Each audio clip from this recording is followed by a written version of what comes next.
মানুষের পাঁচ ওয়াক্ত সলাতের সাথে সাথে রাতে সলাত আদায় করতে অভ্যাসী হওয়া উচিত। আবু হুরায়রা রাদিয়াল্লাহু তাআলা আনহু বলেন, রাসূল সাল্লাল্লাহু আলাইহি ওয়াসাল্লাম বলেছেন, আফজালুস সালাহ বাদাল ফারিদা সালাতুল লাইলি। ফরজ সলাতের পরে সবচেয়ে গুরুত্বপূর্ণ সলাত হলো, সবচেয়ে উত্তম সলাত হলো রাতের সলাত। মানুষ যদি ফরজ সলাতের পরে রাত সলাত আদায় করতে চায় নফল হিসাবে, অনেক নফল সলাত আছে।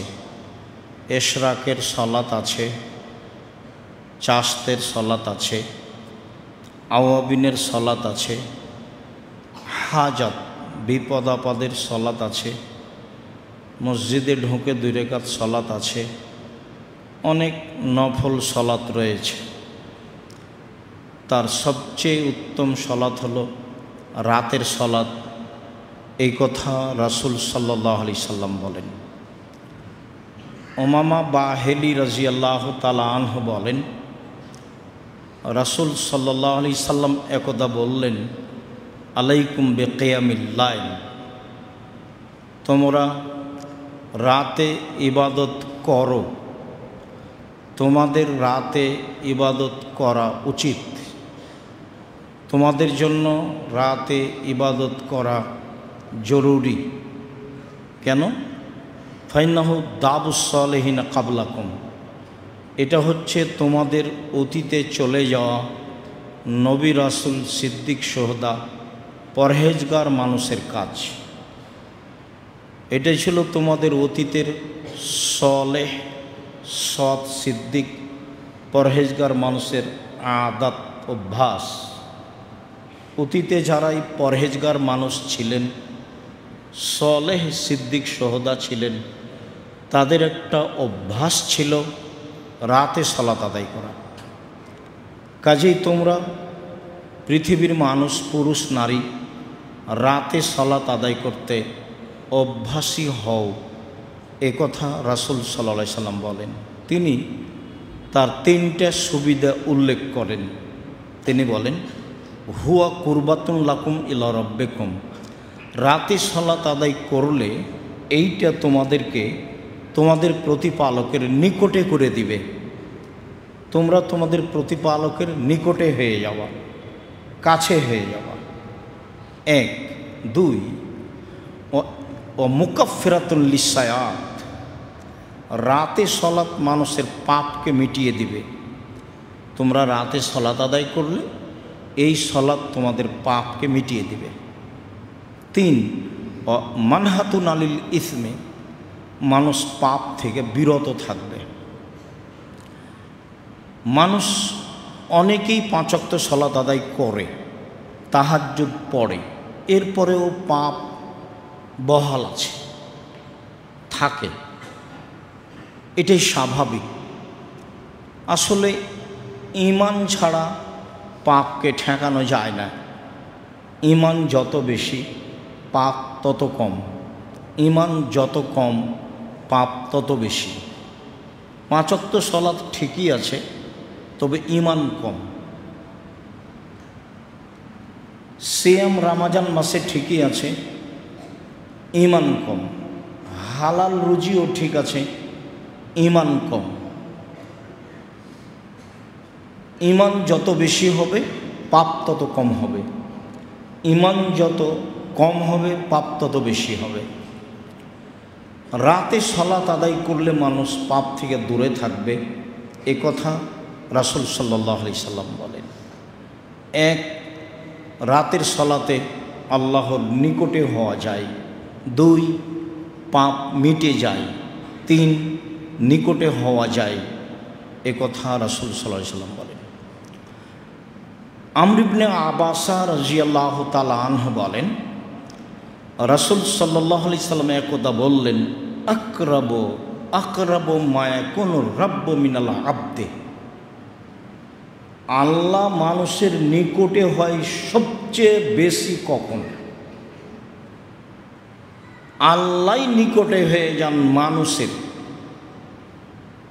আল্লাহ মানুষের নিকটে সবচেয়ে বেশি কোন সময় হন? এটা একটা জিজ্ঞাসা। তো রাসূল সাল্লাল্লাহু আলাইহি সাল্লাম বললেন, ফি জওফিল লাইলিল আখির, রাতের শেষে। রাতের শেষে আল্লাহ তাআলা মানুষের সবচেয়ে নিকটে হয়ে যান। এখন আল্লাহ রাসূল জিজ্ঞাসাকারীকে বলছেন, ফাইনিস্তাতা আন তাকুনা মিম্মা ইয়াযকুরুল্লাহ ফি তিলকা সাআত ফাকুন, তুমি যদি এখন পারো যে এই সময়ে যারা ডাকে তাদের সাথে হতে হও। তুমি তো জিজ্ঞাসা করলে আল্লাহ মানুষের সবচেয়ে নিকটে কখন হন, মানুষ আল্লাহর নিকটে সবচেয়ে কোন সময় হয়? তো সেটা হলো শেষ রাতে। তুমি পারবা? চেষ্টা করো। তুমি যদি পারো তাদের সাথে হতে হও। এ কথা রাসূল সাল্লাল্লাহু আলাইহি সাল্লাম বলেন। আবু উমামা বাহিলী রাদিয়াল্লাহু তাআলা আনহু বলেন, রাসূল সাল্লাল্লাহু আলাইহি ওয়াসাল্লামকে জিজ্ঞাসা করা হয়েছিল, আই দোয়ায়ে আসমা, সবচেয়ে বেশি দোয়া কবুল হয় কখন? মানুষ কোন সময়ে দোয়া করলে তার দোয়াটা বেশি কবুল হবে? তখন রাসূল সাল্লাল্লাহু আলাইহি সাল্লাম বললেন যে জওফাল লাইলিল আখিরা, শেষ রাতে। আর বললেন দোবরা কুল্লি সালাতিন মাকতুবা, প্রত্যেক ফরজ সালাতের পরে। ফরজ সালাতের পরে আমাদের দেশে তো নিয়ম উল্টা হয়ে আছে, প্রায় জায়গাতে, অনেক জায়গাতে কমে গেলেও এখনও যে খুব একটা কম তা নয়। 5 ওয়াক্ত সালাতের পরে সালাম ফিরার পরেই চিল্লাচিল্লি করে দোয়া হয়। আর মাঝহাবি মসজিদে তো বলাই যায় না, সালাম ফিরার সাথে সাথে এক শ্রেণীর মানুষ দাঁড়ায়, আর ইমাম সাহেব কিছুক্ষণ পরেই হাত তুলে কি বলেন, তারপর কিছুক্ষণ পরে আবার দোয়া শেষ করেন। এগুলো একটাও রাসূলের পদ্ধতি নয়। এটা রাসূলের পদ্ধতিকে অবমাননা করা, অপমান করা। কে কাকে বলবে? ধর্ম তো আলেম ওলামার হাতে আল্লাহ রাসূল দিয়ে গেছেন। আল উলামা ওয়ারাসাতুল আম্বিয়া, আলেমগণ হলেন নবীগণের উত্তরাধিকারী। এই বাক্যটা বলার পরে বলছেন যে লাম ইয়রিসু দিনারান ওয়ালা দিরহামা, নবীগণ আলেম ওলামাকে টাকা পয়সার উত্তরাধিকারী করেননি।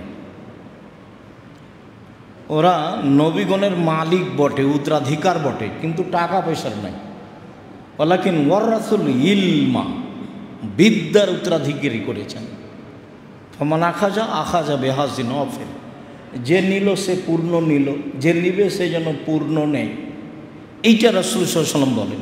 এখন আলেম ওলামা যারা করছে তারা মাযহাবের দায়ে করুক, স্বার্থে করুক, বুঝে করুক, না বুঝে করুক, বিচার হকের উপরে হবে, ন্যায়ভাবে হবে। তখন কোনো ব্যক্তি দেখে বিচার হবে না। কাজেই এটা একটা গুরুত্বপূর্ণ ইবাদত। রাসূল সাল্লাল্লাহু আলাইহি ওয়াসাল্লাম বললেন দোয়া কবুল হওয়ার, সবচেয়ে বেশি কবুল হওয়ার 2টা সময়, একটা হলো শেষ রাতে আর একটা হলো ফরজ সালাতের পরে। জিকির আজকার তাসবিহ তাহলিল যে যেমন বলে। আবু হুরায়রা রাদিয়াল্লাহু তাআলা আনহু বলেন, রাসূল সাল্লাল্লাহু আলাইহি ওয়াসাল্লাম বলেছেন, ইয়ানজিলু রাব্বুনা তাআলা ইলা সামাইদ দুনিয়া হিনা ইয়াবকা সুলুসুল লাইলিল আখির, যখন রাতের 3 ভাগের 2 ভাগ পার হয়ে যায় তখন আল্লাহ তাআলা প্রথম আকাশ থেকে, সপ্তম আকাশ থেকে প্রথম আকাশে নেমে আসেন। যখন রাতের 3 ভাগের 2 ভাগ পার হয়ে যায় তখন আল্লাহ তাআলা সপ্তম আকাশ থেকে প্রথম আকাশে নেমে আসেন। নেমে এসে বলেন, মায়াদুনি ফাস্তাজিব লাহু, কেউ যদি আমাকে ডাকে তাহলে আমি তার ডাকে সাড়া দিব। মায়াসালুনি ফাউতিয়াহু, কেউ যদি আমার কাছে কিছু চায় তাহলে আমি তাকে তা দিয়ে দেব। মাইয়াস্তাক ফিরুনি ফাঁক ফেরাল্লাহু, কেউ যদি আমার কাছে ক্ষমা চায় তাহলে আমি তাকে ক্ষমা করে দেব। তাহলে এটা শেষ রাতেই হলো। আল্লাহ তাআলা রাতের 3 ভাগের 2 ভাগ পার হওয়ার পরে নেমে এসে কথা বলতে থাকেন। এক শ্রেণীর মানুষ বড় দুর্ভাগ্য যে রাত 2টা 3টায় 12টায় 1টায় শয়। যদি রাত 2টা 3টা 12টা 1টায় শয় তাহলে ও আল্লাহকে কিভাবে মূল্যায়ন করবেন? আল্লাহ তো তার সাথে কথা বলার জন্যই নেমে এসেছেন। আল্লাহ তো আপনার সাথে কথা বলার জন্যই নেমে এসেছেন। আল্লাহ তাআলা তো আমার সাথে কথা বলার জন্যই নেমে এসেছেন।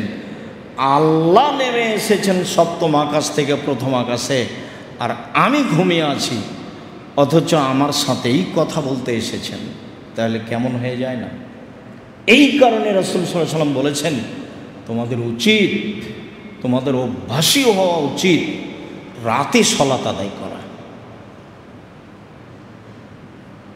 তাহলে তোমরা কিছু বললে সেটা আল্লাহ মেনে নেবেন।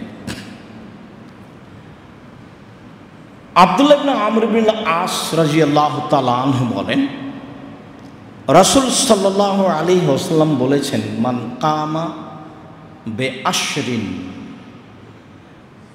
লাম ইউক্তাব মিনাল গাফিলিন। কেউ যদি রাতে 10 আয়াত পড়ে, এটা ধরে নিতে হবে সলাতের সাথে, এমনিও পড়লেও হবে। তো কেউ যদি রাতে সলাতে 10 আয়াত পড়ে তাহলে সে গাফেল মানুষের অন্তর্ভুক্ত নয়, অলস মানুষের অন্তর্ভুক্ত নয়, যারা রাতে উঠে না তাদের অন্তর্ভুক্ত নয়। অমান কামা বে মেয়াতে আয়া অবে মেয়াতিন, আর যে ব্যক্তি 100 আয়াত পড়ল, কুতিবা মিনাল কানিতিন, সে ওই সব লোকের তালিকায় চলে যাবে যারা খুব বেশি পরহেজগার। 100 আয়াত যে ব্যক্তি পড়বে রাতে, তাহলে ও ওই সব তালিকায় চলে যাবে যারা বেশি পরহেজগার। অমান কামা বে আলফিন, আর যে ব্যক্তি রাতে 1000 আয়াত পড়ল, কুতিবা মিনাল কানিতিন, যারা ইবাদতে সর্বোচ্চ মর্যাদার অধিকারী, যাদের বেহিসাব নেকি, অনেক নেকি যাদের, তাদের অন্তর্ভুক্ত হয়ে যাবে। এক, রাতে 10 আয়াত পড়লে আপনি গাফেল নন, অন্তত অলস নন। 2, 100 আয়াত পড়লে যারা ইবাদতে ভালো পর্যায়ের আছে তাদের মধ্যে আপনি। আর 1000 আয়াত পড়লে যারা ইবাদতে সর্বোচ্চ স্তরে আছে তাদের অন্তর্ভুক্ত আপনি। আয়েশা রাদিয়াল্লাহু তাআলা আনহা বলেন, রাসূল সাল্লাল্লাহু আলাইহি ওয়াসাল্লাম বলেছেন, কামুলা মিনার রিজালি কাসীর ওয়ালাম ইয়াকমুল মিন নিসা ইল্লা সালাসা।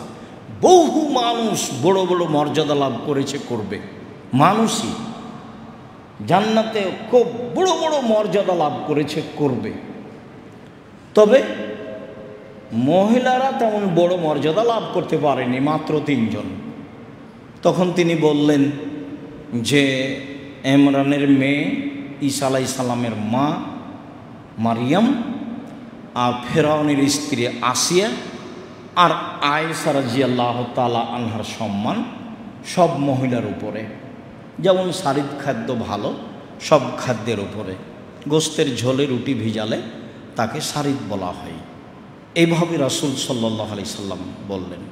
বলছিলাম রাতের ইবাদত একটি গুরুত্বপূর্ণ ইবাদত, যা রাসূল সাল্লাল্লাহু আলাইহি সাল্লাম করার জন্য সাহাবীগণকে উদ্বুদ্ধ করেছেন।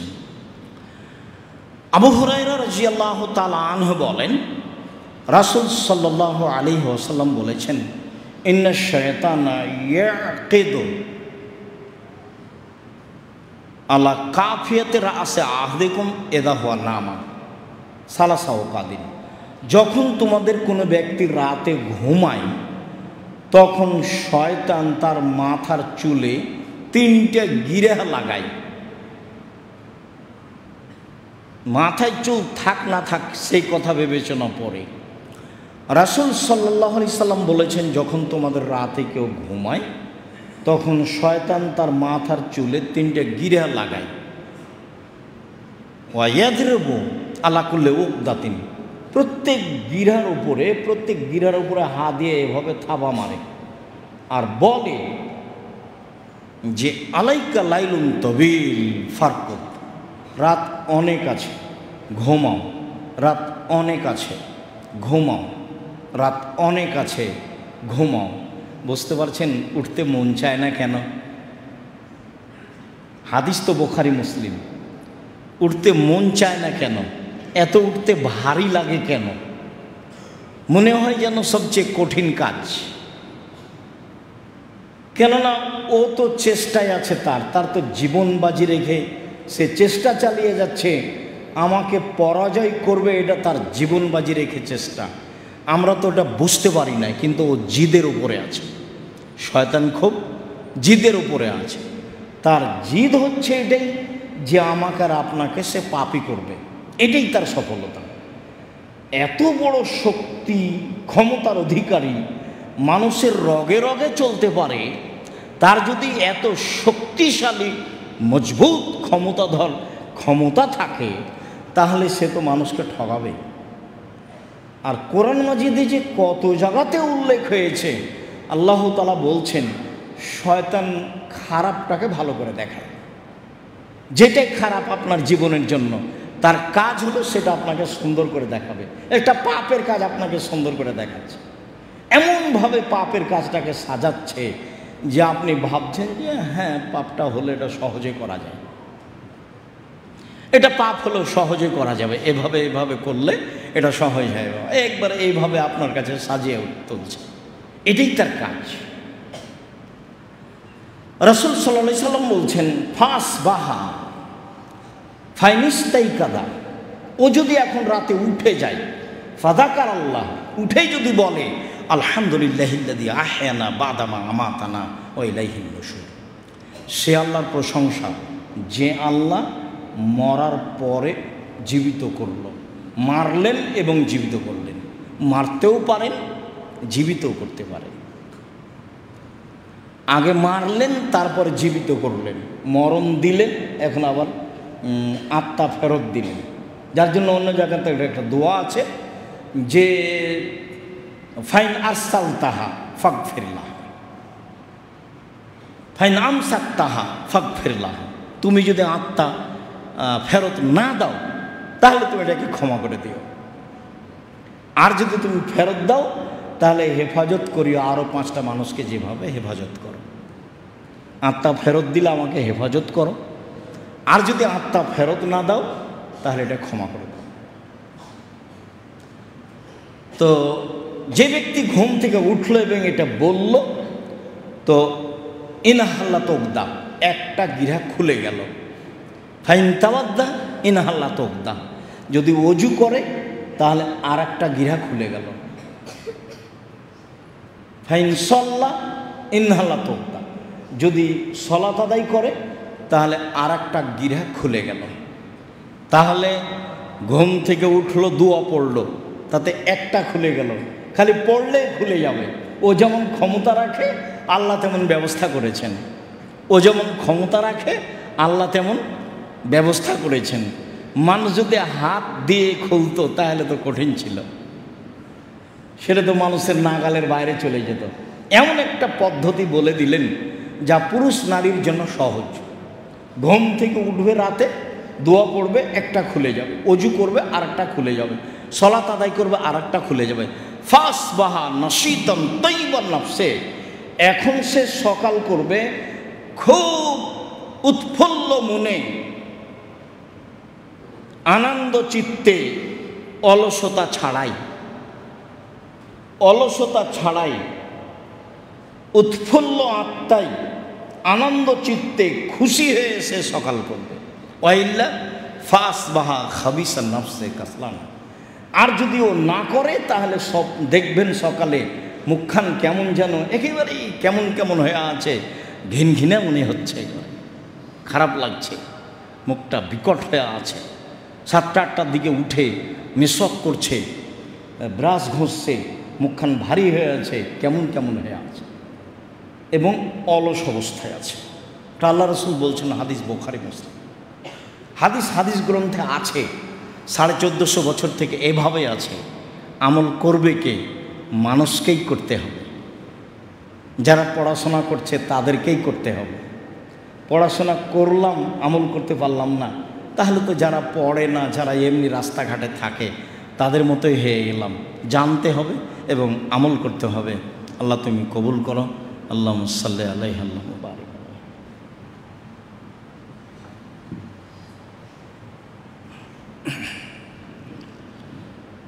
আলহামদুলিল্লাহ ওয়াহদা ওয়াসসালাতু ওয়াসসালামু আলা মান লা নাবিয়্যা বা'দা। আল্লাহ তাআলা বলেন, কাদ আফলাহাল মুমিনুন আল্লাযীনা হুম ফি সালাতিহিম খাশিউন। ওরাই সফল হলো যারা ভয় ভীতি নিয়ে সালাত আদায় করল। মনোযোগ সহকারে সালাত আদায় করতে হবে। রাতে উঠে নফল সালাত আদায় করতে হবে ভয় ভীতি নিয়ে, মনোযোগ সহকারে, তাহলে সফল হওয়া যাবে। আল্লাহ তাআলা বলছেন, ওইসব মুমিনই সফল হলো যারা ভয় ভীতি নিয়ে সালাত আদায় করল। এমনিতেই স্বাভাবিকভাবে বেখেয়াল ইবাদত করলে এই ইবাদত অত গ্রহণীয় হবে না। আয়েশা রাদিয়াল্লাহু তাআলা আনহা বলেন, কানা নবী সাল্লাল্লাহু আলাইহি সাল্লাম ইসাল্লি ফিমা বাইনা ইয়াফরুগা মিন সালাতিল ইশা ইলাল ফজরে 11 রাকাত। আল্লাহ রাসূল সাল্লাল্লাহু আলাইহি সাল্লামের নীতিগত অভ্যাস ছিল, নিয়মিত অভ্যাস ছিল, কানা ইসাল্লি, তিনি নিয়মিত রাতে সালাত আদায় করতেন। এশার পর থেকে নিয়ে ফজর পর্যন্ত সময়ে 11 রাকাত সালাত।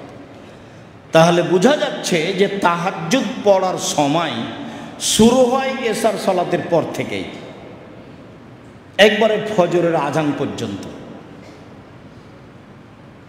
যদিও একাধিক হাদিসে প্রমাণ হয় যে শেষ রাতে তিনি উঠতেনও শেষ রাতে, কিন্তু আয়েশা রাদিয়াল্লাহু তাআলা আনহা বলেন যে এশার সালাতের পর থেকে নিয়ে ফজর পর্যন্ত সময়ে তিনি 11 রাকাত সালাত আদায় করতেন। তাতে তিনি ইসাল্লু মিন কুল্লি রাকাতাইনে, প্রত্যেক 2 রাকাতের পরে সালাম ফিরতেন। ওয়া ইউতিরু বিওয়াহিদাতিন, 1 রাকাত বিতির পড়তেন। উল্লেখ্য যে 3 রাকাতের হাদিসও বুখারী মুসলিম, 5 রাকাতের হাদিসও বুখারী মুসলিম, 1 রাকাতের হাদিসও বুখারী মুসলিম। তবে রাসূল 1 রাকাত বেশি পড়তেন, এই হাদিস অনেক বেশি। 1 রাকাতের হাদিস বেশি, 3 রাকাত পড়েন ভালো, 5 রাকাত পড়েন ভালো, তবে 1 রাকাত বেশি পড়ার চেষ্টা করেন, এটা সবচেয়ে বেশি ভালো। যদিও ভারত, বাংলাদেশ, পাকিস্তানের এক শ্রেণীর মানুষ বলছে যে বিতরি কি আবার 1 রাকাত হয়, আবার এই কথাও বলছে যে 1 রাকাত বিতর নেই। আবার এটাও আছে যে 1 রাকাত বিতর পড়লে গুনাহগার হবে। একটা মোটামুটি বিবরণ দেওয়া আছে। রাসূল সাল্লাল্লাহু আলাইহি সাল্লামের সালাত বনাম প্রচালিত সালাত, শুধু যাওয়া আসা নয়, নিজে কিছু বই পুস্তক কিনবেন, আহাল পরিবারকে কিনতে বলবেন, ভাই বোন আত্মীয় স্বজনকে কিনে দিবেন। দোকানপাটে বসে তো খাওয়ার জন্য অনেককেই বলেন, দাওয়াতও দেন। তো সেইটাতে কি আসলে এমন নেকি হবে? যদি বই পুস্তক আত্মীয় স্বজনকে দেন, যেখানে অনেকে আমরা যেতে পারি না সেখানে দিয়ে আসলেন, আপনিও লাভবান হবেন, আমরাও লাভবান হব। জানি না যারা আসেন তারা সবাই আল ইতিসাম পত্রিকা পড়েন কিনা। পত্রিকা কিন্তু আপনাদের জন্যই লেখা হয়, অনেক পয়সা খরচ আছে আল ইতিসাম পত্রিকার পিছনে। টাকা কিন্তু আমি বানাই না, এখানে টাকশাল নেই, টাকা কিন্তু আপনাদের। নিজে টাকা দিয়ে পত্রিকা ছাপালেন, নিজে পড়লেন না, আর একজনকে পড়তে বললেন না, পড়ার জন্য সহযোগিতা করলেন না, অথচ এখানে অনেক আলেম ওলামা আছেন যারা কষ্ট করে লিখলেন, যারা বোর্ডে ফতোয়া পাস করলেন আর প্রেসে ছাপালেন, বিভিন্ন জায়গায় পয়সা খরচ করে পাঠানোর চেষ্টা করা হয়। আপনি অমনোযোগী থাকলেন এত বড় একটা কাজ থেকে কেন? সালাতের উপরে বইটা পড়ুন, পড়া ভালো হবে, আমিও বুঝবো, আপনিও বুঝবেন। রাসূল সাল্লাল্লাহু আলাইহি সাল্লাম এশার সালাতের পর থেকে নিয়ে ফজর পর্যন্ত সময়ে 11 রাকাত সালাত আদায় করতেন। এ কথা আয়েশা রাদিয়াল্লাহু তাআলা আনহা বলেন। মুআয ইবনে জাবাল রাদিয়াল্লাহু তাআলা আনহু বলেন, রাসূল সাল্লাল্লাহু আলাইহি ওয়াসাল্লাম বলেছেন, মা মিন মুসলিমিন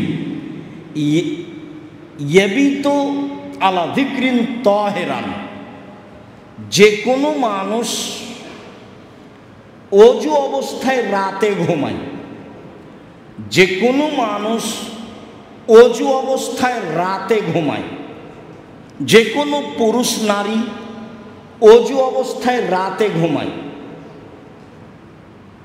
ফায়াতাআররা মিনাল লাইলি, শেষ রাতে উঠে, কথা আবার ফিরে আসলো, শেষ রাতে উঠে, ফায়াসালুল্লাহ ফিহা খায়রান, তারপর শেষ রাতে উঠে আল্লাহর কাছে কিছু চায়, ফাআতাহুল্লাহু ইয়াহু, তাহলে আল্লাহ তাকে দিবেন, এটা জরুরি, দিবেনি। জাবের রাদিয়াল্লাহু তাআলা আনহু বলেন, রাসূল সাল্লাল্লাহু আলাইহি সাল্লাম বলেছেন, ইন্না ফিল লাইলি লা সা লা ইয়াফিকুহা রাজুলুন মুসলিম ইয়াসালুল্লাহ ফিহা খায়রাম মিন আমরি দুনিয়া ওয়াল আখিরাহ ইল্লা আতাহু ইয়াহু। জাবের রাদিয়াল্লাহু তাআলা আনহু বলেন, আল্লাহর নবী বলেছেন, রাতে একটা সময় আছে, অবশ্যই সেটা শেষ রাতে। রাতে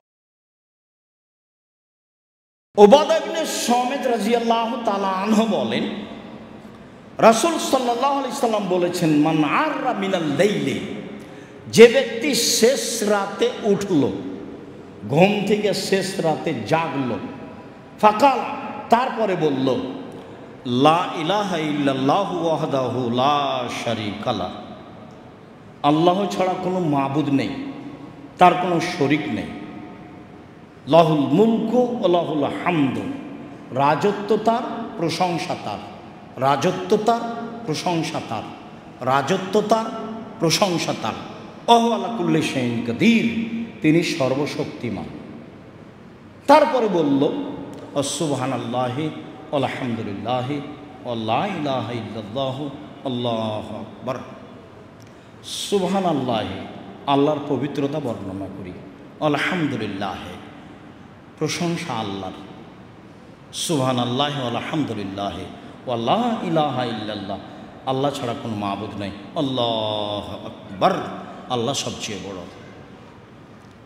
তারপরে বলল, লা হাওলা ওয়ালা কুওয়াতা ইল্লা বিল্লাহ, বাহ্যিকভাবে আন্তরিকভাবে নড়াচড়া করার কোনো শক্তি নাই, আমি নিজে কিছুই করতে পারি না, আমি একটা জড় বস্তু, যা কিছু করি, যা কিছু হয় তার ক্ষমতার ভিত্তিতে। ফাইন দাউস্তু জীবালাহ, এখন যদি কিছু দোয়া করে, আর যেটাও করবে সেটা আল্লাহ মেনে নেবেন, যেটাও বলবে সেটা আল্লাহ দিয়ে দিবেন, যেটাও চাইবে সেটা আল্লাহ দিয়ে দিবেন। ফাইন তাওয়াদ্দা ওয়া সাল্লা ফাকাবালাত সালাতুহু, এখন যদি ওযু করে আর সালাত আদায় করে তাহলে তার সালাত কবুল হবে।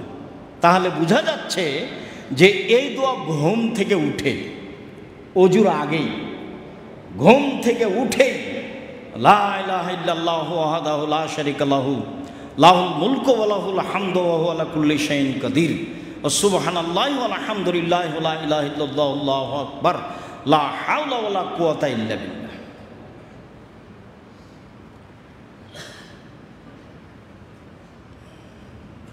ইবনে আব্বাস রাদিয়াল্লাহু তাআলা আনহু বলেন, কানান নবী সাল্লাল্লাহু আলাইহি সাল্লাম ইযা কামা মিনাল লাইলি কালা, ইযা কামা মিনাল লাইলি ইয়াতাহাজ্জাদু কালা।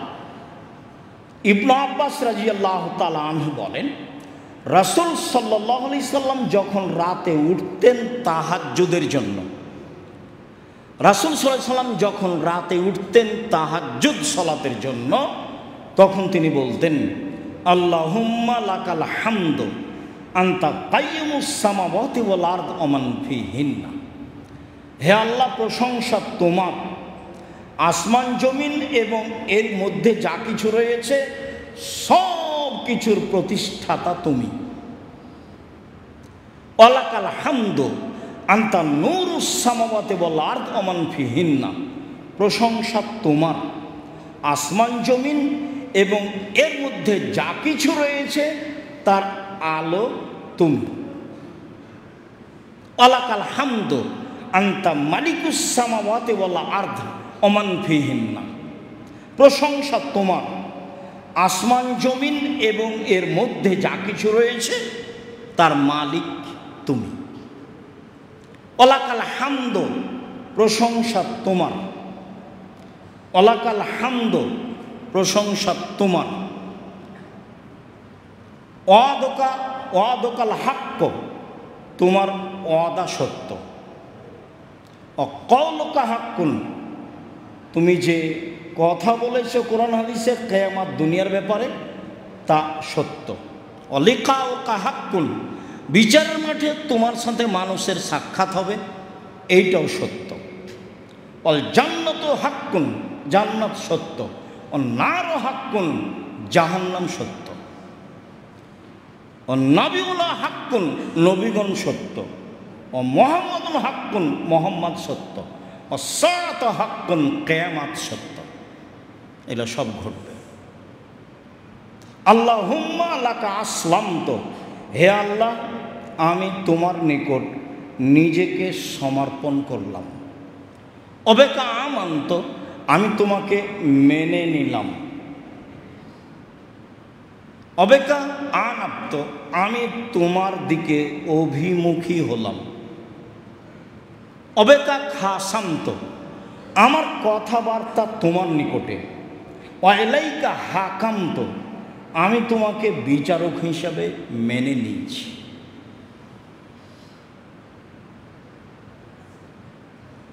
ফাগফিরলি মা কাদ্দামত ওমা আক্ষার্ত ওমা আসরার্ত ওমা আলান্ত ওমান তাআলামু বিহি মিন্নি। তুমি আমাকে ক্ষমা করে দাও, যা আগে করেছি, যা পরে করেছি, যা প্রকাশ্যে করেছি, যা গোপনে করেছি, আর যা তুমি জানো আমি জানি না। তুমি জানো কখন কোন পাপ করেছি, আমি সেটা ভুলে গেছি। আগের পরের, গোপনে প্রকাশ্যে যা করেছি ক্ষমা করে দাও, আর যা তুমি জানো আমি জানি না সেটাও ক্ষমা করে দাও। আনতাল মুকাদ্দেমু ও আনতাল মুআক্খির, তুমি আগে থেকে আছো, চিরদিন থাকবে। লা ইলাহা ইল্লা আনতা, তুমি ছাড়া কোনো মাবুদ নাই। ওয়া লা ইলাহা গায়রুকা, তুমি ছাড়া সত্যি কোনো মাবুদ নেই, তুমি ব্যতীত সত্যি কোনো মাবুদ নেই। এই কথা রাসূল সাল্লাল্লাহু আলাইহি ওয়াসাল্লাম বলতেন রাতে ঘুম থেকে উঠে। তাহলে আগে আমরা ওইটা পড়ি, তারপরে এইটা, আর একটা হাদিস পড়ি, তারপর ফলাফলে আসব। ইবনে আব্বাস রাদিয়াল্লাহু তাআলা আনহু বলেন, বিত্ত ইনদা খালাতি মাইমুনাতা লাইলাতান, আমি আব্দুল্লাহ ইবনে আব্বাস একদা আমার খালা মাইমুনার কাছে রাতে ছিলাম। আমি আব্দুল্লাহ ইবনে আব্বাস আমার খালা মাইমুনার কাছে রাতে ছিলাম। নবী ইনদাহা, তাকদীর বশত সেই দিন আবার আল্লাহর নবী আমার খালার কাছে ছিলেন। আমি একদা রাতে আমার খালার কাছে ছিলাম, সেই দিন তাকদীর বশত দেখি আল্লাহ রাসূল আমার খালার কাছে। ফাতাহাদ্দাসা মা আহলিহি সাআতান, দেখলাম তিনি তার স্ত্রীর সাথে, পরিবারের সাথে কিছু কথা বললেন। কি কথা হতে পারে? সাংসারিক হতে পারে, ইবাদত বান্দেগীর হতে পারে, প্রয়োজনীয় কোনো সমস্যা হতে পারে। প্রয়োজনীয় কথা তিনি স্ত্রীদের সাথে বলতেন, সমস্যার কথা তিনি স্ত্রীদের সাথে বলতেন। খাদিজাকে বলছেন, খাদিজা, আমার যে কি হয়, আমি মারা যাই না কি? গাড়ে হিরে আজকে যা কিছু ঘটলো তা তো ঘটলই, তুমি আমাকে কম্বল দিয়ে জড়িয়ে ধরো, উনি ভয় পেয়ে এগুলো বলছেন, তাহলে নিজের কথা তিনি স্ত্রীকে বলতেন। তার স্ত্রী বলেন কি আপনি? কাল্লা, কখনো নহে, অসম্ভব, এটা হতে পারে না। আপনি মারা যাবেন মানে এইটা কি? আরে আপনি তো অসহায় মানুষের পাশে দাঁড়ান, আপনি নিঃস্ব মানুষকে সহযোগিতা করেন। এগুলো তিনি কারণ উল্লেখ করলেন। অসহায় মানুষের পাশে দাঁড়ালে আল্লাহর সাহায্য থাকে ভিন্ন। এই জন্য মানুষকে ব্যবসা করতে হবে বড় থেকে বড় অসহায় মানুষের পাশে দাঁড়ানোর জন্য, সরকারকে উঠানো বসানোর জন্য নয়। টাকার দাম আছে, টাকা ইনকাম করতে হবে অসহায় মানুষের পাশে দাঁড়ানোর জন্য।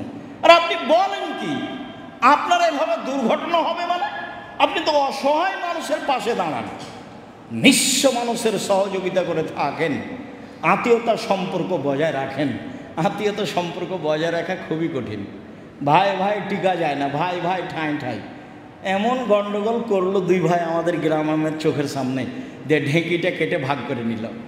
ওটা আমার দৃশ্য খুব মনে পড়ে। তারপরে বলছে যে এখানে তো থাকবো না, এমন এক জায়গায় চলে যাব এই জমি বিক্রি করে, এমন এক মানুষের হাতে যে মানুষ তোকে গুতা দিতে পারে। ওর ভাইকে বলছে এভাবে, জমিটা ওর ভাইকে দেবে না। তো আত্মীয়তার সম্পর্ক বজায় রাখা খুব কঠিন, দল সংগঠন করলে আরও কঠিন, মানে টিকাই কঠিন। এগুলোর ভিত্তি হচ্ছে শত্রুতা দিয়ে, হিংসা বিদ্বেষ দিয়ে। একজন আর একজনের সাথে টিকতে পারবে না, এর ভিত্তি ভালো নয়। আপনি টিকবেন কি দিয়ে? খালি ও জেহেন, মস্তিষ্ক খালি রাখতে হবে। কারো ভালোবাসা এখানে নেই। যেখানে কোরআন এবং সহিহ হাদিস আছে সেখানে আমি আছি। তাহলে আপনি সহজ পথ পাবেন, আপনার জন্য হবে সহজ পথ, তাছাড়া কঠিন হয়ে যাবে। রাসূল সাল্লাল্লাহু আলাইহি সাল্লাম উম্মু সালমাকে বলছেন, উম্মু সালমা, আচ্ছা কেউ তো হুদায়বিয়ার যুদ্ধ থেকে ফিরে যেতে চায় না, আবার এখানে আমি কুরবানি করতে বলছি, কেউ কুরবানি করতে চায় না। কেউ যে কুরবানি করতে চায় না, এখন কি করা যায়? তখন উম্মু সালমা রাদিয়াল্লাহু আনহা বলছেন, আরে আপনি নিজেরটা করে ফেলেন না আগে, তাহলে দেখা যাবে কি হয়। বলে হ্যাঁ ঠিক ঠিক আছে। তো আল্লাহ রাসূল স্ত্রীর কথা শুনে নিজে কুরবানি করলেন। তো সব সাহাবী দেখলেন আর কি করা যায়। যেই সাহাবী না বলতেই পায়ের জুতা খুলে দেন, সেই সাহাবীকে আর এখন কুরবানি করতে দেরি করবেন? তো আল্লাহ রাসূল বললেন উম্মু সালমাকে, উম্মু সালমা কি করা যায়? কেউ যে কুরবানি করতে চায় না, তা আপনি চিন্তা করছেন কেন? আপনি নিজেরটা করে ফেলেন না, তাহলে দেখবেন কি হয় অবস্থা। তো ঠিকই করে ফেললেন। তো আমি সেদিন ছিলাম আমার খালার কাছে। আল্লাহ রাসূল তার পরিবারের সাথে কিছুক্ষণ কথা বললেন। কি বললেন? প্রয়োজনে কিছু বললেন, রাকাদা, তারপর তিনি ঘুমিয়ে গেলেন। ফালাম্মা কানা সুলুসুল লাইলিল আখিরা, যখন রাতের 3 ভাগের 2 ভাগ পার হয়ে গেল, কাদা, দেখলাম তিনি উঠে বসলেন। মানে আমি ছোট হলে কি হবে, আব্দুল্লাহ ইবনে আব্বাস বললেন, বুদ্ধির অভাব নেই, পরিস্থিতি খুব লক্ষ্য করতে পারেন। উনি নিজে গিয়ে সালাতে দাঁড়িয়েছিলেন, তো দাঁড়িয়েছিলেন বাম দিকে। আমি বাম দিকে দাঁড়ালাম, তখন আমার মাথার সামনের চুল ধরে পিছন দিক দিয়ে টেনে তিনি আমাকে ডান দিকে করে দিলেন। তো উঠলেন, উঠে বসলেন। ফানাজারা ইলা সামাই, আকাশের দিকে তাকালেন। উঠে বসে আকাশের দিকে লক্ষ্য করছেন। বাড়ি ঘর আর কি ভাঙাচোরা একরকম কি আছে, আমরা তো অনেক জায়গায় তাহলে আকাশ দেখাই যায় না। তো আকাশের দিকে দেখলেন, আর আকাশ এত আলো বাল্ব জ্বলছে যে আকাশ ভালো করে বোঝাই যায় না।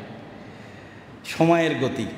আকাশের দিকে তাকালেন, দিয়ে বলতে লাগলেন, ইন্না ফি খালকিস সামাওয়াতি ওয়াল আরদ ওয়াখতিলাফিল লাইলি ওয়ান নাহার লায়াতিন লিউলিল আলবাব।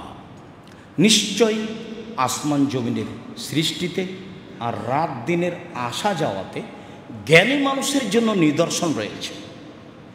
কিভাবে আসে রাত, কিভাবে যায় রাত, কিভাবে আসে দিন, কিভাবে যায় দিন, কিভাবে আকাশ সৃষ্টি, কিভাবে জমিন সৃষ্টি, জ্ঞানী মানুষের জন্য এতে নিদর্শন রয়েছে। তারা কারা? আল্লাযীনা ইয়াযকুরুনাল্লাহ কিয়ামান ওয়া কুউদান ওয়া আলা জুনুবিহিম ওয়া ইয়াতাফাক্কারুনা ফি খালকিস সামাওয়াতি ওয়াল আরদ। যারা দাঁড়ানো অবস্থায়, অবস্থায়, বসা অবস্থায় আল্লাহকে ডাকে। মানে রাতে লম্বা সময় কিরাত করতে হবে, বসে তাসবিহ তাহলিল জিকির আজকার করতে হবে, শুয়ে গিয়েও দোয়া পড়তে হবে যত দোয়া আছে। যারা আল্লাহকে ডাকে দাঁড়িয়ে, বসে, শুয়ে এবং আসমান জমিনের সৃষ্টি নিয়ে চিন্তা করে, একটু ভাবা উচিত, একটু ভাবতে হবে। যারা ভাবে তারা হলো জ্ঞানী মানুষ। তারপরে বলে রব্বানা মা খালাকতা হাযা বাতিলান সুবহানাকা ফাকিনা আযাবান নার। হে আমাদের প্রতিপালক, তুমি এগুলো অনর্থক সৃষ্টি করনি। আকাশ জমিন কি তুমি এমনি সৃষ্টি করেছ? চন্দ্র সূর্য কি তুমি এমনি সৃষ্টি করেছ? এগুলো অনর্থক করনি। কি আর বলি, তুমি তোমার পবিত্রতা বর্ণনা করি, তুমি আমাদেরকে জাহান্নাম থেকে বাঁচাও। এ হলো মূল কথা, যে তুমি আমাদেরকে জাহান্নাম থেকে বাঁচাও। রব্বানা ইন্নাকা মান তুদখিলিন নারা ফাকাদ আখযাইতাহুম লিয-যালিমিনা মিন আনসার। হে আমাদের প্রতিপালক, তুমি যাকে জাহান্নামে দিলে তাকে তুমি অপমান করলে, অপরাধীর সাহায্যকারী কেউ নেই। হে আমাদের প্রতিপালক, তুমি যাকে জাহান্নামে দিলে তাকে তুমি অপমান করলে, জালেমের সহযোগী কেউ নেই। রব্বানা ইন্নানা সামি'না মুনাদিয়ান ইউনাদি লিল ঈমান। হে আমাদের প্রতিপালক, আকাশ থেকে ডাক শুনলাম। হে আমাদের প্রতিপালক, আকাশ থেকে ডেকে বলছে ঈমানের জন্য, আমিনু, তোমরা আল্লাহকে মেনে নাও। আকাশ থেকে ডাক শুনলাম, ডাকটা হলো এই, আমিনু, তোমরা আল্লাহকে মেনে নাও। শোনো, ফামান্না, মেনে নিলাম। ঠিক আছে, তাই হলো, মেনে নিলাম। এখন মেনে নিয়েছি, কয়েকটা কথা শোনো। কি? রব্বানা ফাগফির লানা যুনুবানা ওয়া কাফির আন্না সাইয়্যাতিনা ওয়া তাওফানা মা'আল আবরার। একসাথে কয়েকটা কথা। 1, পাপ ক্ষমা করে দাও। 2, পাপ মিটিয়ে দাও। 3, ভালো মানুষের সাথে মরণ দাও। স্বাভাবিক মরণ চাইনি। 1, পাপ ক্ষমা করে দাও।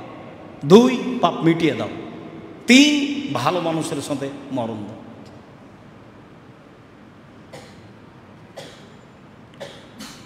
অতাফানা মাল আবরার, ভালো মানুষের সাথে মরণ দাও। তারপরে অকাফির আন্না সাইয়্যাতিনা অতাফানা মাল আবরার। তারপরে তুমি যে ওয়াদা করেছ নবী রাসূলের সাথে, মা ওয়া'আদতানা আলা রাসূলিকা, তুমি যে ওয়া'আতিনা মা ওয়া'আদতানা আলা রাসূলিকা, রসুলদের মাধ্যমে যা কিছু দেওয়ার ওয়াদা করেছ, ঈমান আনলে এই পাবো, তাসবিহ পড়লে এই পাবো, ক্ষমা চাইলে এই পাবো, দুনিয়া চাইলে এই পাবো, যত ওয়াদা করেছ তুমি যে আমি করলে তুমি দিয়ে দিবা, সেটা দিয়ে দাও, সেটা দিয়ে দাও। ইন্নাকা লা তুখলিফুল মিয়াদ। তুমি তো ওয়াদার খেলাপ করো না, তুমি ওয়াদা পূর্ণ করো, তুমি ওয়াদার খেলাপ করো না। যা যা তোমার রাসূলের মাধ্যম দিয়ে দিতেছি, ওমান ফিহিন্না ওয়ালাকাল হামদু আনতা মালিকুস সামাওয়াতি ওয়াল আরদ ওয়ালাকাল হামদু আনতাল হাক্ক ওয়াদাকাল হাক্ক ওয়ালিকাউকা হাক্কুন ওয়া কাওলুকা হাক্কুন ওয়াল জান্নাতু হাক্কুন ওয়ান নারু হাক্কুন ওয়ান নাবিয়ুনা হাক্কুন মুহাম্মাদুন হাক্কুন ওয়াস সাআতু হাক্কুন আল্লাহুম্মা লাকা আসলামতু ওয়া বিকা আমানতু ও ইলাইকা আনাবতু ওয়া বিকা খাসামতু ওয়া ইলাইকা হাকামতু ফাগফিরলি মা কাদ্দামতু ওয়া মা আখারতু ওয়া মা আসরারতু ওয়া মা আলানতু ওয়া আনতা আলামু বিহি মিন্নি আনতাল মুকাদ্দিমু ওয়া আনতাল মুআখিরু লা ইলাহা ইল্লা আনতা ওয়া লা ইলাহা গায়রুকা। ভারী হলো? ভারী কিছু না, মুখস্থ করতেই হবে। যারা তোমরা যুবক মানুষ তাদের সময় 3 দিন, আর যারা বেশি বয়সের মানুষ তাদের 7 দিন। মুখস্থ করতেই হবে, জরুরি করতে হবে, শুনে শুনে করতে হবে। সময় আপনি ভুলভাবে সময় ব্যয় করছেন কেন?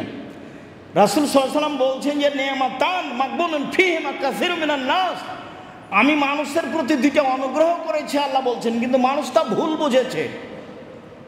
আল্লাহর পক্ষ থেকে দুইটা অনুগ্রহ আছে, মানুষ তাকে ভুল বুঝেছে।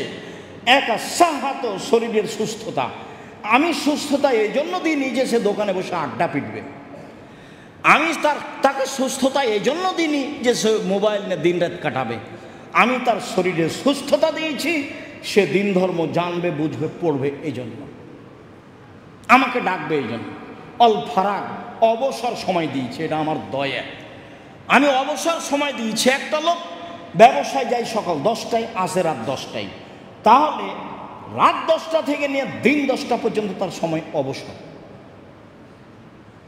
একটা লোক শিক্ষকতা করতে যায় সকাল 9টায়, আসে 3টায়, তো তাহলে সকাল 9টা থেকে নিয়ে 3টার পরে, অর্থাৎ 3টা থেকে নিয়ে পরের দিন সকাল 9টা পর্যন্ত তার অবসর। এই অবসর আমি তাকে আড্ডা পিটার জন্য দিইনি। আমি এই অবসর তাকে এভাবে মারামারি, হইচই, দাঙ্গামা, হাঙ্গামা, মামলা মোকদ্দমা করার জন্য দিইনি। আমি তাকে এই অবসরটা দিয়েছিলাম একটু দিন ধর্ম জানবে, বুঝবে, পড়বে, সেই জন্য। সম্মানিত মসজিদের দিনী ভাই বোন, বলছিলাম রাতে সলাত আদায় করতে অভ্যাসী হতে হবে যে কোনো মূল্যে। রাতে সলাত আদায় করলে আল্লাহর নিকটে হওয়া যায়। রাতে সলাত আদায় করলে আল্লাহ নেমে আসেন, যা চাইব তা পাওয়া যায়, যা দাবি দেওয়া করব তা পাওয়া যায়। রাতে সলাত আদায় করলে মানুষের পাপ মিটে যায়। রাতে সলাত আদায় করলে মানুষ পাপ থেকে দূরে সরে যায়। মর্মে যারা আমরা আজকে জুমার খুতবা অবগত হলাম, সময়ের গতিতে যন্ত্রের মাধ্যমে পৃথিবীর যে কোনো প্রান্তে যখন অবগত হব, অবশ্যই আমাদের পক্ষ থেকে আন্তরিকভাবে অনুরোধ থাকবে, আপনি এসব হাদিসের প্রতি আমল করবেন। রাতে সলাত আদায় করার চেষ্টা করবেন যে কোনো মূল্যে। 8 রেকাত পড়বেন, না পারা গেলে 6 রেকাত পড়বেন, নাই যদি পারা যায় তাহলে 4 রেকাত পড়বেন, না হয় অন্তত 2 রেকাত পড়ে থাকবেন। কেন? আবু হুরায়রা রাদিয়াল্লাহু আনহু বলছেন, রাসূল সাল্লাল্লাহু আলাইহি ওয়াসাল্লাম বলেছেন, এজা আইকাজার রাজুল আহলাহু, যদি কোনো মানুষ তার স্ত্রীকে ঘুম থেকে জাগায়, ফাসাল্লায়, তারপর 2 জনই সালাত আদায় করে 2 রেকাত, ফাসাল্লায় রাখে, আও সাল্লা বেহেমা রাকাতাইনে জামিয়ান, অথবা 2 জন মিলে 2 রেকাত সালাত আদায় করেছে একসাথে, তো কুতিবা মিনাজ যাকিরিন ওয়া যাকিরাত, তাহলে এরা যারা ইবাদত করে দিন রাত তাদের তালিকায় হয়ে যাবে, যারা আল্লাহকে ডাকে। তা আপনি রাতে উঠে 2 রেকাত সালাত আদায় করলেন, আর আপনার স্ত্রীকে করতে বললেন, বা 2 জনই 2 রেকাত সালাত আদায় করলেন একসাথে। একসাথের অর্থ এই নয় যে পাশাপাশি দাঁড়াবেন, মহিলা পুরুষ পাশাপাশি দাঁড়াতে পাবে না, এ অধিকার নেই। আপনার স্ত্রী পিছে দাঁড়াবে, একামত আপনি দিবেন। আপনি বলিয়েন না আপনার স্ত্রীকে যে তুমি একামত দাও, তাহলে আমি ইমামতি করি। ওই একামতও দিতে পাবে না, ও ইমামতিও করতে পাবে না, এই অধিকারই নেই, এই সুযোগও নেই। সম্মানিত দিনী ভাই বোন, রাতে সালাত আদায় করতে শিখুন অন্তত 2 রেকাত। 2 রেকাতের ফলাফল হলো এই, স্বামী স্ত্রী যদি ঘুম থেকে উঠে 2 রেকাত সালাত আদায় করে বা একসাথে করে, তাহলে দুনিয়াতে যত ভালো মানুষ আল্লাহকে ডেকে চলে গেছে ওদের একটা তালিকা আছে, এদের স্বামী স্ত্রীর নামও সেই তালিকায় দিয়ে দেওয়া হবে। এ কথা মুহাম্মদ সাল্লাল্লাহু আলাইহি ওয়াসাল্লাম বলেন। মর্মে শেষ পর্যন্ত 2 রেকাত থাকলো। শেষে বলি যে জামিয়া সালাফিয়া শিক্ষা প্রতিষ্ঠান, শিক্ষাই মানুষকে ভুল পথ থেকে সঠিক পথে নিয়ে যেতে পারে। আবার সঠিক পথ আর ভুল পথ এটাও খুব কঠিন, কেননা বহু প্রতিষ্ঠান আছে ক্ষেত্রের মানুষকে বেদাত শিখায়, শিরক শিখায়, সেটা তো আর সঠিক পথ হলো না, সেটা ভুল পথই হলো। যার কারণে আমরা মানুষের সামনে দাবি পেশ করি যে জামিয়া সালাফিয়া শিরকমুক্ত প্রতিষ্ঠান, বিদাতমুক্ত প্রতিষ্ঠান, দলমুক্ত প্রতিষ্ঠান, হিংসামুক্ত প্রতিষ্ঠান। জামিয়া সালাফিয়া দেশের সর্বোচ্চ প্রতিষ্ঠান, শিক্ষা মানে, আয়াতনে, শিক্ষক সংখ্যায়, ছাত্র সংখ্যায়, এটা আপনাদের প্রাণের প্রতিষ্ঠান। যেহেতু আমরা আপনাদের সামনে পেশ করছি এইভাবে, কাজে আপনার ভালোবাসা আমরা দাবি করি সেইভাবে মর্মে যেখানে যে দিনী ভাই বোন দেশে বিদেশে থাকেন তাদের কাছে আমি আব্দুর রাজ্জাক বিন ইউসুফ জরল একটা দাবি রাখি, একটু বলবেন আল্লাহ তুমি জামিয়া সালাফে কবুল করো। উপরে কবুল হলে নিচে সহজ, যেহেতু আল্লাহ নিজে কোনো কাজ করেন না, মানুষের সহযোগিতাই করেন। রাসূলেরও কোনো কাজ চলেনি অর্থ সম্পদ জনগণ সহযোগিতা ছাড়া। আজও জামিয়া সালাফিয়া চলবে সহযোগিতা ছাড়া, এটা নয়। মর্মে যদিও আমরা দেখছি দিনান্দিন জামিয়া সালাফে এক ধরনের ছিল আর এক ধরনের হচ্ছে, তাহলে টাকা এমনিতেই আসে না, মানুষেই দেয়। আপনি যদি তার মধ্যে না থাকেন তাহলে আমি মনে করি আপনার যেটা এটা দুর্ভাগ্যের ব্যাপার। যারা দেশ বিদেশে দিনী ভাই বোন থাকেন, মুসলমান থাকে, তাদের যদি 10 টাকা জামিয়া সালাফে না থাকে তাহলে আমি মনে করব এটা তার দুর্ভাগ্যের ব্যাপার। বহুদিন বলছি পতিতালয়ের মহিলা যদি কুকুরকে পান করে জান্নাত পেতে পারে, এই শিরক বেদাত মুক্ত হিংসা মুক্ত প্রতিষ্ঠানে মানুষ 10 টাকা দান করলে সে জান্নাত পাবে ইনশাআল্লাহ। আর এইগুলো হচ্ছে দানের একটা মাধ্যম। বড় দান যে বড় ইবাদত, মানুষে বলল তাই আমি কষ্ট পেলাম, এইটা নয়। ইবাদতের জগতে একটা শক্তিশালী ক্ষমতাধর বড় ইবাদত হলো দান। আর এসব ব্যবস্থাপনা যখন থাকে তখন মানুষ সময়ের গতিতে কিছু দিতে বা বলতে শিখে। মর্মে আমি সকলের নিকটে অনুরোধ রাখি, যারা সামনে আছেন, যারা দেশে বিদেশে আছেন, যারা সময়ের গতিতে জানতে পারবেন, আমাদের অ্যাকাউন্ট নাম্বার আছে, মোবাইল নাম্বার আছে, আরও যেসবগুলো ব্যবস্থাপনা আছে, সময়ের গতিতে অবগত হচ্ছেন হবেন। আমি আপনাকে জামিয়া সালাফে আল্লাহকে সন্তুষ্ট করার জন্য দানের হাত প্রশস্ত করার জন্য আন্তরিকভাবে অনুরোধ জানাচ্ছি। যা দিয়ে আপনার পরকাল সফল হবে, যা দিয়ে আপনার ইহকাল সফল হবে, যা দিয়ে আপনার সর্ব ধরনের সমস্যা দূরে হবে, ইনশাল্লাহ হবেই। সমস্যা দূরের মাধ্যম হলো দান। তাহাজ্জুদ পড়ে সমস্যা দূর করা যায় না, দান করেই দূর করা যায়, যা একাধিক আয়াত হাদিস তার উপরে প্রমাণ করে। মর্মে সকল দিনী ভাই বোনকে জামিয়া সালাফের জন্য আন্তরিকভাবে দোয়া করার অনুরোধ জানিয়ে এবং দানের হাত প্রশস্ত করার অনুরোধ জানিয়ে আজকের আলোচনা অনুযায়ী বাকি জীবন আমল করার অনুরোধ জানিয়ে আজকের জুমার খুতবা